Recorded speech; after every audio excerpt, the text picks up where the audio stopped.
2000 yil oldin Xudo yaratguvchi bu dunyoga Iso nomi bilan keldi va yangi ahdni o'rnatdi. Yangi ahd orqali gunoh va o'limdan azob chekayotgan Xudoning farzandlari gunoh kechirilishi va abadiy hayotga ega bo'lishlari mumkin.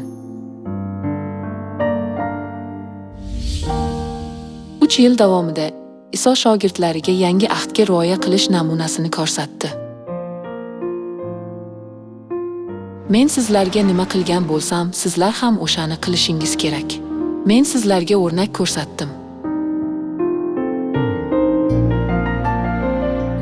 Tirilishdan keyin Iso shogirdlaridan barcha odamlarga yangi ahdga rioya qilishni o'rgatishlarini va najot topishlarini so'radi.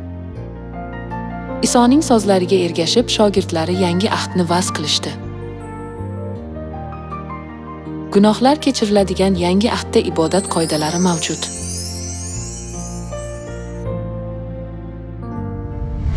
Agar erkak ibodat paytida boshini yopsa, bu Xudoga hurmatsizlikdir. Agar ayol boshini yopmasa, bu uning boshiga uyatdir.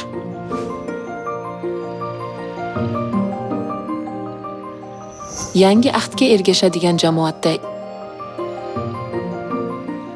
ibodat paytida ayol boshini ro'mol taqadi, erkak esa boshiga hech narsa kiymaydi.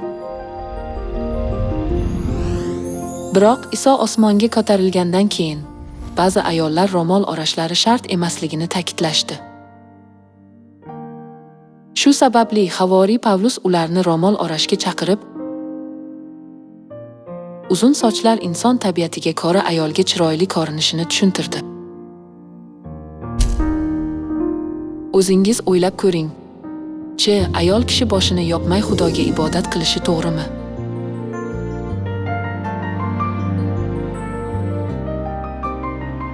Erkak kishining sochlari uzun bo'lsa, bu erkak uchun sharmandalik ekanligini tabiatning o'zi o'rgatadi.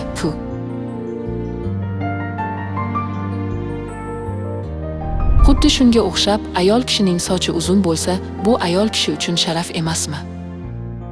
Axir uzun soch boshiga ro'mol o'rash kerakligini ko'rsatadi. Agar birortasi bu masaladagi yo'riqlarim haqida bahslashmoqchi bo'lsa, bilsinki, Xudoning jamoatlarida biz aytib o'tganlardan boshqa urf-odatlar yo'q. Muqaddas kitobda ayol ibodat paytida boshini ro'mol bilan taqishi lozimligini aniq aytilgan.